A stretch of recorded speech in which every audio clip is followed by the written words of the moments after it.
প্রিয় দর্শক, সবাইকে আন্তরিক প্রীতি, শুভেচ্ছা এবং অভিনন্দন জানিয়ে শুরু করছি শিল্প, ব্যবসা, বাণিজ্য এবং অর্থনীতি বিষয়ক অনুষ্ঠান বিজনেস ইন বাংলাদেশের আজকের আয়োজনে। সাথে আছি আমি তন্ময়া তানিয়া। আর আমাদের এই অনুষ্ঠানটি পরিবেশিত হচ্ছে নর্দার্ন ইউনিভার্সিটি এবং ঢাকা রিসোর্টের সৌজন্যে। চট্টগ্রামের মিরসরাইয়ের আরশিনগর ফিউচার পার্ক অ্যান্ড রিসোর্টটি 70 একর জমির উপর স্থাপিত। এটি নির্মিত হচ্ছে 9টি আন্তর্জাতিক মানের কনভেনশন হল, আধুনিক রেস্টুরেন্ট, 100টি কটেজ, পাহাড়, লেক ও ঝর্ণাধারা। এতে আরও রয়েছে প্রায় 900 প্রজাতির গাছ সহ দক্ষিণ পূর্ব এশিয়ার বৃহত্তম পার্ক, শিশুদের বিনোদন সহ সাংস্কৃতিক অনুষ্ঠান। 2রা ডিসেম্বর থেকে 16 ডিসেম্বর পর্যন্ত চলবে সাংস্কৃতিক অনুষ্ঠান এবং স্বাধীনতার বর্ষপূর্তি উপলক্ষে বাউল মেলা। দেখুন এই প্রতিবেদনের বিস্তারিত। বিনোদন প্রেমীদের পদচারণায় মুখরিত চট্টগ্রামের মিরসরাইয়ের আরশিনগর ফিউচার পার্ক। ব্যক্তি উদ্যোগে গড়ে ওঠা এই পার্কে অত্যাধুনিক রাইড ও সব সুযোগ সুবিধা থাকায় দর্শনার্থীদের আগ্রহ দিন দিন বাড়ছে। বাণিজ্যিক উদ্দেশ্যে নয়, নামমাত্র মূল্যে বিনোদন কেন্দ্রে প্রবেশের সুযোগ রয়েছে। গ্রামে থেকে যে কেউ নিতে পারবে শহরের বিনোদন কেন্দ্রের স্বাদ, এমনটাই বলছিলেন আরশিনগর ফিউচার পার্কের স্বত্বাধিকারী নাসিরউদ্দিন দিদার। যদি আমি কখনো বিয়ে করি, আমার মেয়ে সন্তান হয়, তাহলে আমি এই পার্কটির নাম রাখবো আরশিনগর।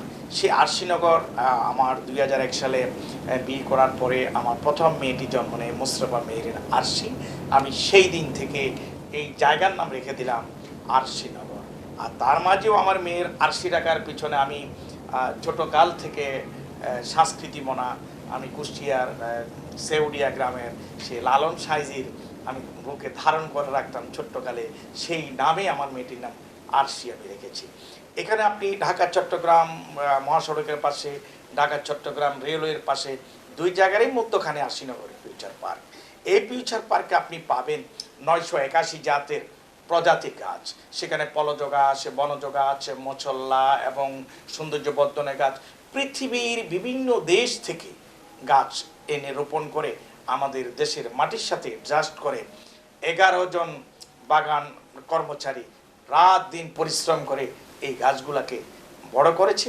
আমার ফল দিচ্ছে, ওষুধি গাছে ওষুধ দিচ্ছে, মশলা গাছে মশলা দিচ্ছে, সৌন্দর্যবর্ধন ফুল ফুটেছে এবং পাখির থাকার ব্যবস্থা করছি। লাখো পাখি আমাদের দেশের, বিকেল 4টা 20 মিনিটে তারা আসে, সারা থেকে সকালে তারা চলে যায়।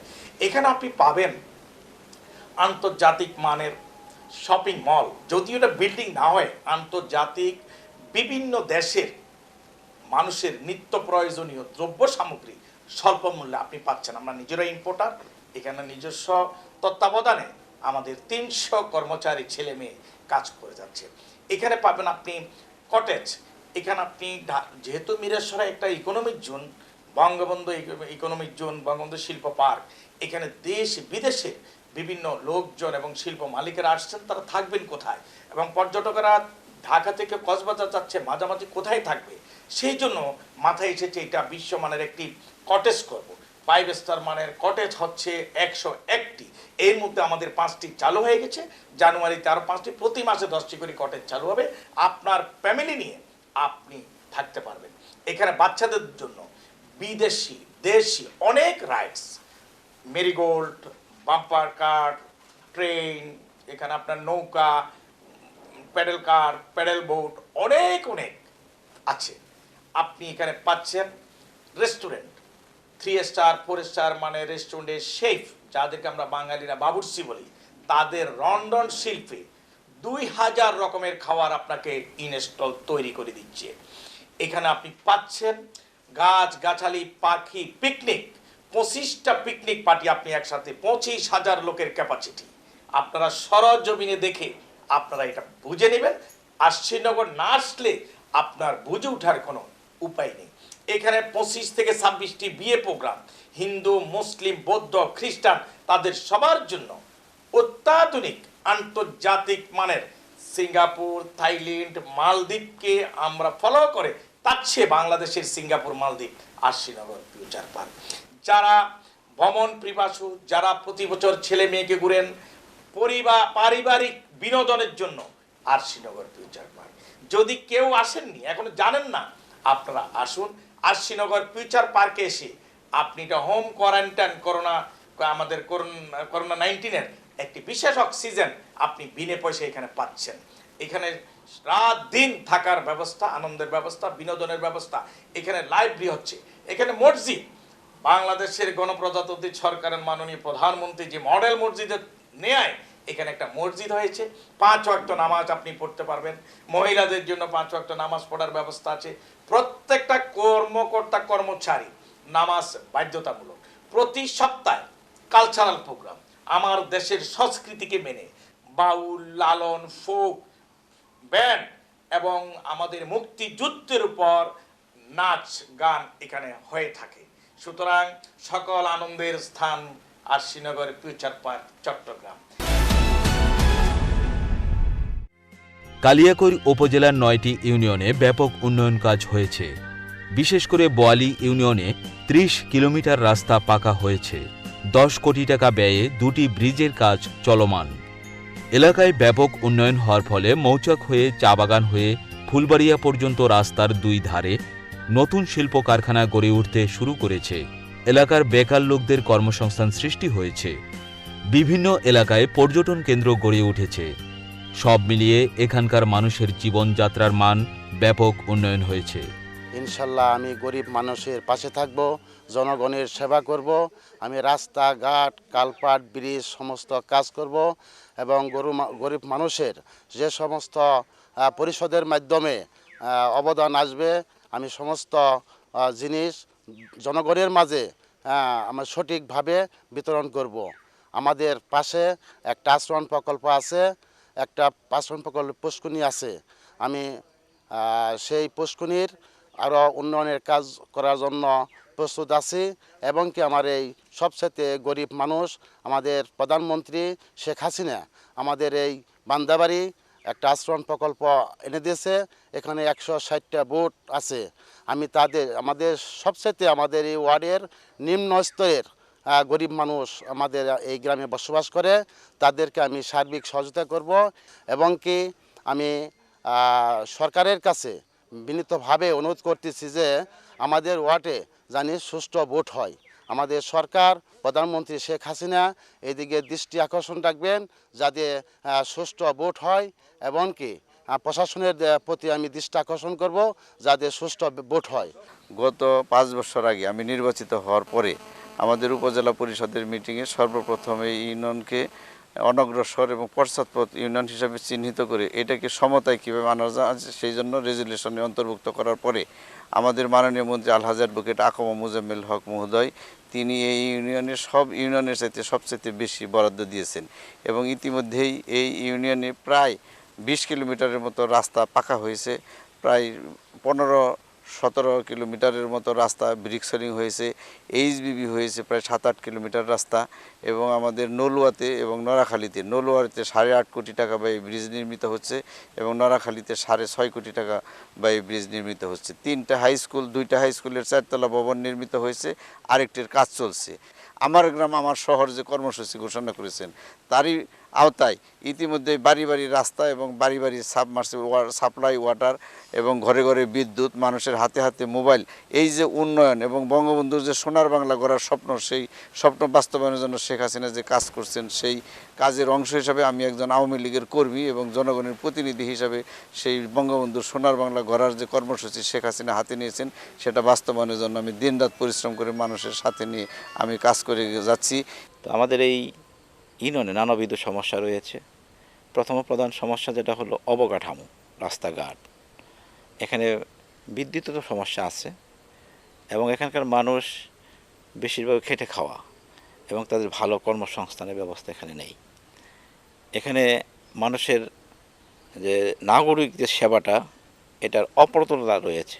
তা আমি এদের প্রথমত যেটা হলো কর্মসংস্থানের ব্যবস্থা, আমাদের মৌচাক ফুলবের রাস্তা, বিশেষ করে চা বাগান থেকে আমাদের যে রাস্তাটা ফুলবে গেছে, এটা 2 পাশে মিল ইন্ডাস্ট্রি হওয়ার সুযোগ আছে। আমি নির্বাচিত হতে পারলে আমি এই অঞ্চলে যারা মিল ইন্ডাস্ট্রি করার মতো সামর্থ্যবান ব্যক্তি আছে তাদেরকে নিয়ে এসে গার্মেন্টস করাবো এবং কর্মসংস্থানের প্রধান সমস্যাটা আমি সমাধান করার চেষ্টা করব। পাশাপাশি অবকাঠামো, ইতিমধ্যে আমি সিদ্ধান্ত নিয়েছি আমি চেয়ারম্যান নির্বাচিত হলে প্রতি ওয়ার্ডে চেয়ারম্যান এবং মেম্বারদের একটা অফিস থাকবে। যেমন মেম্বারদের কোনো অফিসই এখন ইউনিয়ন পরিষদে নাই, তারা চেয়ারে বসে থাকে এবং দেখা গেছে একটা ওয়ার্ড জনগণের সেই অনেক দূরে থেকে এসে ওই ইউনিয়ন পরিষদে এসে তাদের সেবাটা সঠিকভাবে পায় না। প্রতিটি ওয়ার্ড ভিত্তিক যদি আমাদের নাগরিক সুবিধার জন্য আমরা ব্যবস্থা করি তাদের সুবিধা মনে হয় ভালো হবে। এই জন্য আমি সিদ্ধান্ত নিয়েছি প্রতি ওয়ার্ডেই যেমন সিটি কর্পোরেশনের কমিশনারদের একটা কার্যালয় থাকে, আমাদের মেম্বারদের একটা কার্যালয় থাকবে, সেখানে পাশাপাশি চেয়ারম্যানের একটা অফিস থাকবে। দেশের সর্বস্তরের মানুষের মাঝে ও ঘরে ঘরে তথ্য প্রযুক্তি পৌঁছে দেওয়ার লক্ষ্যে কম্পিউটার সহ তথ্য প্রযুক্তি পণ্যের ব্যাপক ব্যবহার এবং এর সুফল ছড়িয়ে দিতে রাজধানীর নিউ এলিফ্যান্ট রোডে কম্পিউটার সিটি সেন্টার মাল্টিপ্ল্যান সেন্টারে শুরু হতে যাচ্ছে বিজয় উৎসব 2021। চলবে 31 ডিসেম্বর পর্যন্ত। বঙ্গবন্ধু জন্মশতবার্ষিকী ও স্বাধীনতার সুবর্ণ জয়ন্তী উপলক্ষে 1 ডিসেম্বর থেকে রাজধানীর নিউ এলিফ্যান্ট রোডের কম্পিউটার সিটি সেন্টারে মাল্টিপ্ল্যান সেন্টারে শুরু হতে যাচ্ছে বিজয় উৎসব 2021। চলবে 31 ডিসেম্বর পর্যন্ত। বিজয় উৎসব আয়োজন উপলক্ষে 17 নভেম্বর কম্পিউটার সিটি সেন্টারে এক সংবাদ সম্মেলনের আয়োজন করা হয়। এতে বক্তব্য রাখেন কম্পিউটার সিটি সেন্টারের সভাপতি ও বিজয় উৎসব 2021-এর আহ্বায়ক তৌফিক এহসান, সাধারণ সম্পাদক ইঞ্জিনিয়ার সুব্রত সরকার, সাংগঠনিক সম্পাদক SM ওয়াহিদুজ্জামান, কোষাধ্যক্ষ SM আনোয়ার আয়ুব, প্রচার সম্পাদক মীর রফিকুল ইসলাম বিল্লু, আইটি সম্পাদক মোহাম্মদ রাশেদ আলী ভুইয়া সহ মার্কেটের অন্যান্য নেতৃবৃন্দ। আমরা এই মাল্টিপ্ল্যান সেন্টারের প্রত্যেকটি অনুষ্ঠান, প্রতিটি উদ্যোগের সাথে আমরা কিন্তু একেবারে মনে প্রাণেই একতা প্রকাশ করে আমরা অতীতে ছিলাম, বর্তমানে আছি এবং ভবিষ্যতে থাকবো। এই উৎসবে স্টার্টেক অনেকগুলো গেমিং প্রোডাক্ট প্রদর্শন করবে ওই 1 তারিখ থেকে, যেগুলো আমরা এখনো মানে উদ্বোধন করবো হচ্ছে 1 তারিখ থেকে। এবং যারা ওই উৎসবে আসবে, যেসব আগত ক্রেতারা, তাদের জন্য বিশাল ছাড় থাকবে স্টার্টেক এর পক্ষ থেকে।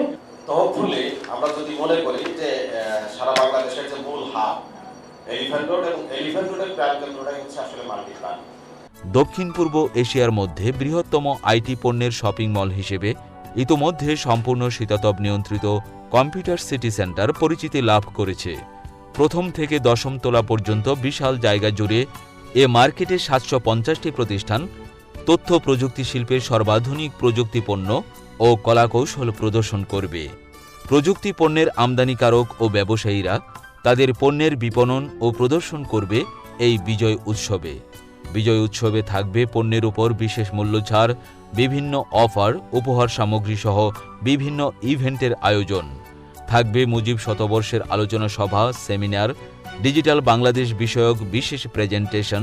ডিজিটাল ফেয়ারগুলি করে মানুষকে ডিজিটাল বাংলাদেশ সম্বন্ধে ধারণা দিয়ে থাকি। ঠিক সেই আলোকে যেহেতু কোভিডকালীন সময়ে আমরা পুরো মাসব্যাপী এই মার্কেটে, সাউথ ইস্ট এশিয়ার সর্ববৃহৎ আইটি মার্কেট, এটাকে মানুষকে ডিজিটাল বাংলাদেশের সাথে নেওয়ার জন্যে আমাদের বিজয় উৎসবের এই উদ্যোগ। এবং আমরা আশা করি যে বিজয় দিবসের প্রাক্কালে প্রতি মাসব্যাপী, বিজয়ের মাসব্যাপী এই উৎসবটি সারা বাংলাদেশের, সারা পৃথিবীর লোক এটা উপভোগ করবে এবং বাংলাদেশ যে ডিজিটাল বাংলাদেশে রূপান্তরিত হয়েছে তার একটি বাস্তবায়নের চিত্র আমরা এখানে তুলে ধরতে চাইব। এটা হচ্ছে আমাদের সবচেয়ে বড় প্রয়াস। এবং এই ডিজিটাল বাংলাদেশের যে লেটেস্ট টেকনোলজি এখন বাংলাদেশে আসছে বা ওয়ার্ল্ডে যেগুলি আসছে, সেগুলির আমরা প্রদর্শনী এখানে প্রদর্শিত করতে চাই এবং প্রদর্শনী করব। আপনারা জানেন 12ই ডিসেম্বরে ডিজিটাল বাংলাদেশ দিবস আসে, সেই দিবসেও আমরা একটি র্যালির আয়োজন করেছি। এবং পাশাপাশি আমরা যেটা করব, আমরা 7 দিন ধরে এই মার্কেটে কম্পিউটারের ফ্রি সার্ভিসের অ্যারেঞ্জমেন্ট করব। ফ্রি সার্ভিস দেওয়া হবে এবং প্রত্যেক কাস্টমার, প্রত্যেক কম্পিউটার ইউজার এই সার্ভিস এখান থেকে উপভোগ করতে পারবে ফ্রিভাবে। পাশাপাশি কম্পিউটার সেক্টরে যে সমস্ত মুক্তিযোদ্ধারা অবদান রেখে চলছে তাদেরকে আমরা অ্যাওয়ার্ড প্রদান করব এই মাসে। বিজয় উৎসব উপলক্ষে ফ্রি সার্ভিসিং, চিত্রাঙ্কন প্রতিযোগিতা, তথ্য প্রযুক্তি খাতে অবদান রাখা মুক্তিযোদ্ধাদের সম্মাননা। 12 ডিসেম্বর ডিজিটাল বাংলাদেশ দিবসে থাকছে র্যালি এবং বিভিন্ন ইভেন্টের আয়োজন। কম্পিউটার সিটি সেন্টারের সভাপতি তৌফিক এহসান বলেন, দেশের শীর্ষস্থানীয় আইটি পণ্য আমদানিকারক ও ব্যবসায়ীরা বিশ্বের মানসম্পন্ন ব্র্যান্ডের আধুনিক প্রযুক্তি প্রদর্শনের জন্য প্রস্তুত। এখন অপেক্ষা আপনাদের। প্রতি বছরই আমরা একটি করে ফেয়ার করে থাকি। এবার আমরা স্বাধীনতা সুবর্ণ জয়ন্তীকে সামনে রেখে কম্পিউটার সিটি সেন্টারে বিভিন্ন ব্র্যান্ড, বিভিন্ন কোম্পানি এবং বিভিন্ন আইটি তথ্য প্রযুক্তি খাতে যারা ব্যবসা করছেন, ইম্পোর্টার, প্রোগ্রামের সাথে একতা ঘোষণা করেছেন ইতিমধ্যে সাংবাদিক সম্মেলনের মাধ্যমে। আমরা ওনাদের আইডিওলজি এবং নিউ টেকনোলজিগুলি যেগুলি আমদানি করবেন, আমরা নতুন প্রজন্ম যারা রয়েছেন ওনাদের সামনে সেগুলো উপস্থাপনা করতে যাচ্ছি। এবং আপনারা লক্ষ্য করে দেখেছেন এই সেমিনারের মধ্যে আমরা চিত্রাঙ্কন প্রতিযোগিতা, আমাদের ডিজিটাল বাংলাদেশ বাস্তবায়নের ক্ষেত্রে মাননীয় প্রধানমন্ত্রীর যে রূপরেখা ঘোষণা করেছেন, এটাকে সামনে নিয়ে আমরা ব্যাপক কর্মসূচি হাতে নিয়েছি। বিজয় উৎসবের উদ্বোধনী অনুষ্ঠান শুরু হবে 1 ডিসেম্বর 2021 বেলা 11টায়। এই উৎসব উপভোগ করতে মাল্টিপ্লান সেন্টারে বিনামূল্যে প্রবেশ করা যাবে। জাতির জনক বঙ্গবন্ধু শেখ মুজিবুর রহমানের হাতে গড়া বিমান বাংলাদেশ এয়ারলাইন্সের 50 বর্ষ পূর্তি উপলক্ষে গত 20 নভেম্বরে হয়ে গেল লোগো উন্মোচন অনুষ্ঠান। বিমান বাংলাদেশ এয়ারলাইন্সে বর্তমানে সর্বাধুনিক 15টি নতুন প্লেন যুক্ত হয়েছে বলে জানিয়েছেন বিমান পরিবহন ও পর্যটন প্রতিমন্ত্রী মোহাম্মদ মাহবুব আলী। শনিবার 20 নভেম্বর রাজধানীতে বিমান প্রধান কার্যালয়ে বলাকাতে আলোচনা সভা ও সাংস্কৃতিক অনুষ্ঠানে তিনি এ কথা বলেন। বিস্তারিত প্রতিবেদনে। মুজিব বর্ষ উপলক্ষে রাষ্ট্রীয় পতাকাবাহী সংস্থা বিমান বাংলাদেশ এয়ারলাইন্স শনিবার 20 নভেম্বর 2021 তারিখ বিমানের প্রধান কার্যালয় বলাকার সবুজ চত্বরে আলোচনা সভা এবং বঙ্গবন্ধু ও বাংলাদেশ শিরোনামে এক মনোরম সাংস্কৃতিক অনুষ্ঠানের আয়োজন করে। উক্ত অনুষ্ঠানে প্রধান অতিথি হিসেবে উপস্থিত ছিলেন বেসামরিক বিমান পরিবহন ও পর্যটন মন্ত্রণালয়ের প্রতিমন্ত্রী জনাব মোহাম্মদ মাহবুব আলী এমপি। বিশেষ অতিথি হিসেবে উপস্থিত ছিলেন বিমান পরিচালনা পর্ষদের চেয়ারম্যান জনাব সাজ্জাদুল হাসান এবং বেসামরিক বিমান পরিবহন ও পর্যটন মন্ত্রণালয়ের সচিব জনাব মোহাম্মদ মোকাম্মেল হোসেন। অনুষ্ঠানে স্বাগত বক্তব্য প্রদান করেন বিমান বাংলাদেশ এয়ারলাইন্সের ব্যবস্থাপনা পরিচালক ও প্রধান নির্বাহী কর্মকর্তা ডক্টর আবু সালে মুস্তফা কামাল। আমরা আমাদের মন্ত্রণালয় মাননীয় প্রধানমন্ত্রীর নেতৃত্বে এসডিজি অর্জন সহ 2041 সনে বাংলাদেশকে বিশ্বের একটি উন্নত দেশে পৌঁছে নেওয়ার ক্ষেত্রে বাংলাদেশ বিমান বাংলাদেশ এয়ারলাইন্স এবং আমাদের মন্ত্রণালয়, সিভিল এভিয়েশন, পর্যটন কর্পোরেশন সহ সবাই এক সামনের কাতারের সৈনিক হিসেবে কাজ করে বঙ্গবন্ধু যে লক্ষ্য নিয়ে বিমান প্রতিষ্ঠা করেছিল সেই লক্ষ্য সার্থকতা আমরা নিয়ে আসবো বলে আমরা বিশ্বাস করি। বাংলাদেশ ভূমি অফিসার্স কল্যাণ সমিতির ঢাকা বিভাগীয় সভা শনিবার রাজধানীর ঢাকার একটি অভিজাত ক্লাবে অনুষ্ঠিত হয়। ঢাকা বিভাগীয় সভা উদ্বোধন করেন সংগঠনের প্রধান পৃষ্ঠপোষক আলহাজ মোহাম্মদ জাহাঙ্গীর আলম। প্রধান অতিথি হিসেবে উপস্থিত ছিলেন কেন্দ্রীয় কমিটির সভাপতি মোহাম্মদ মোতাহার হোসেন খান। বিশেষ অতিথি হিসেবে উপস্থিত ছিলেন কেন্দ্রীয় কমিটির মহাসচিব মোহাম্মদ আসাদুজ্জামান, কেন্দ্রীয় কমিটির প্রধান উপদেষ্টা ও ঢাকা জেলার সাধারণ সম্পাদক ফারুক খান। অনুষ্ঠানে সভাপতিত্ব করেন ঢাকা বিভাগের সভাপতি মোহাম্মদ নাসির উদ্দিন প্রমুখ। অনুষ্ঠানে বক্তারা সংশ্লিষ্ট মন্ত্রণালয়ের কাছে ভূমি অফিসার্সদের নিয়োগ, পদোন্নতি এবং বেতন স্কেলের স্থগিতাদেশ প্রত্যাহারের দাবি জানান। আমাদের ভূমি পরিবারের কল্যাণে যা যা করণীয় সদাশয় সরকার বাহাদুরের সাথে এবং সংশ্লিষ্ট মন্ত্রণালয়ের সাথে আলোচনার সাপেক্ষে আমরা আমাদের কাঙ্ক্ষিত লক্ষ্যে পৌঁছানোর চেষ্টা করব। আমরা চেষ্টা করব আমাদের ভূমি পরিবারের জন্য আবাসনের ব্যবস্থা তৈরি করতে। আজকের অনুষ্ঠানে আমরা বিভাগীয় সভা করতেছি এবং বিভাগীয় সভাতে আমাদের সাংগঠনিক আরও শক্তিশালী করার জন্য এবং আগামী দিন আমাদের কর্মকাণ্ডর দিক নির্দেশনা দেওয়ার জন্য আজকে সভা করতেছি। মাননীয় প্রধানমন্ত্রী আমাদেরকে 2য় শ্রেণীতে উন্নীত করেছে, সেই ব্যাপারে মাননীয় প্রধানমন্ত্রীকে ধন্যবাদ। এবং আগামীতে আমাদের অভিষেক অনুষ্ঠান আছে এবং আমাদের সংগঠনকে শক্তিশালী করাটাই মূল লক্ষ্য আর কি।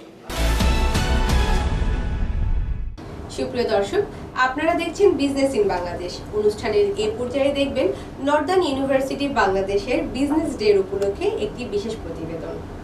ব্যবসায় প্রশাসন বিভাগ নর্দার্ন বিশ্ববিদ্যালয় বাংলাদেশ কর্তৃক বিজনেস ডে উদযাপিত হয়। উক্ত অনুষ্ঠানে প্রধান অতিথি ছিলেন বিশ্ববিদ্যালয়ের উপাচার্য অধ্যাপক ডক্টর আনোয়ার হোসেন। বিশেষ অতিথি ছিলেন অধ্যাপক ডক্টর মোহাম্মদ একরামুল ইসলাম, কোষাধ্যক্ষ। উক্ত অনুষ্ঠানে সভাপতিত্ব করেন অধ্যাপক ডক্টর মোহাম্মদ নজরুল ইসলাম, উপ উপাচার্য এবং ডিন, ব্যবসায় অনুষদ। স্বাগত বক্তব্য রাখেন বিভাগীয় প্রধান ডক্টর মোহাম্মদ মাশরুকুজ্জামান। উক্ত অনুষ্ঠানের প্রথম পর্বের মূল উদ্দেশ্য ছিল উদ্যোক্তা এবং দক্ষ নেতৃত্ব তৈরিকরণে ছাত্রদের উদ্বুদ্ধ করা, যাতে তারা দেশের অর্থনীতিতে সক্রিয় ভূমিকা পালন করতে পারে। অনুষ্ঠানের শেষ অংশে বিজনেস লিডারশিপ এবং পেটিস ক্লাব কর্তৃক আয়োজিত বিভিন্ন খেলাধুলা ও সাংস্কৃতিক প্রতিযোগিতায় বিজয়ীদের মধ্যে পুরস্কার বিতরণ করা হয়। এ সময়ে উপস্থিত ছিলেন বিশেষ অতিথি Mohammad Emarat Hossain, chairman, Dhaka reporters limited. 1991 সালে টেরিবাজার ব্যবসায়ী সমিতি গঠন করা হয়েছে। এই সমিতির আওতায় রয়েছে 100টি মার্কেট, প্রায় 3000-এর অধিক দোকান। আমাদের টেরিবাজার বৃহত্তর টেরিবাজার ব্যবসা পাইকারি খুচরার জন্য ব্যবসায়ী জগতে এই টেরিবাজার আমাদের পুরো চট্টগ্রামের পাইকারি খুচরা কাপড় আমাদের টেরিবাজার আমাদের সেল হয়। আমাদের টেরিবাজার আমরা ক্রেতাত্তরকে ব্যাটটা আদায় করতে পারতেছি না। যে ব্যাটটা আমরা দিচ্ছি এগুলি আমাদের এই যে পাইকারি খুচরা বেচার অংশ থেকে আমাদের দিতে হচ্ছে, এটা কিন্তু ক্রেতাত্তর আমরা ব্যাটটা নিতে পারতেছি না। দিন দিন জায়গা কমে যাচ্ছে, আমাদের জনসংখ্যা দিন দিন বেড়ে যাচ্ছে, কিন্তু সে পরিমাণে আমাদের জমি কিন্তু বাড়ছে না। জমি আমাদের আগের জায়গাতে আছে, কিন্তু এই বিপুল জনসংখ্যার আবাসনের ব্যবস্থা করা আসলে একটি কঠিন কাজ। আমরা এই প্রকল্পের মাধ্যমে একটি সাধারণ শ্রেণীকে তাদের জন্য আমরা সেই ধরনের সুযোগ সুবিধা সৃষ্টি করতে পারি না। এখানে জমির মূল্য অত্যাধিক বেশি এবং নির্মাণ সামগ্রী, ইটা, রড, সিমেন্ট সব কিছুই এবং লেবার খরচ সব কিছুই অনেক বেশি, যে কারণে আসলে আমরা একটি দরিদ্র শ্রেণীকে আমরা এই প্রকল্পের আওতায় আনতে পারি নাই। ইনশাল্লাহ আমাদের চেষ্টা আছে আমরা যেন আমাদের পিছিয়ে পড়া জনগোষ্ঠী যারা এখনও আবাসিক সুবিধার বাহিরে পড়ে আছে, বঞ্চিত হয়েছে, তাদের জন্য সুন্দর একটি আবাসন প্রকল্প যেন আমরা করতে পারি, সেই পরিকল্পনা ইনশাল্লাহ আমাদের আছে। আওয়ামী লীগের সাথে আমার রাজনীতির সম্পর্ক আসলে আমার পারিবারিক দিক থেকে, আমার পরিবার বরাবরই আওয়ামী লীগ পরিবার। আমার বাবা ছিলেন একজন আওয়ামী লীগের। 1970 সালের সাধারণ নির্বাচনে আমার বাবা আওয়ামী লীগের একজন কর্মী ছিলেন এবং আমাদের এই কেন্দ্রে, আমাদের এই আসনে নৌকার প্রতীক প্রার্থীর একজন একনিষ্ঠ কর্মী ছিলেন এবং আমাদের গড়টি ছিল নির্বাচনী এক ক্যাম্প। এরপর 1971 সালে মহান স্বাধীনতা যুদ্ধের সময় আমাদের গড়টি ছিল মুক্তিযোদ্ধাদের আশ্রয়স্থল।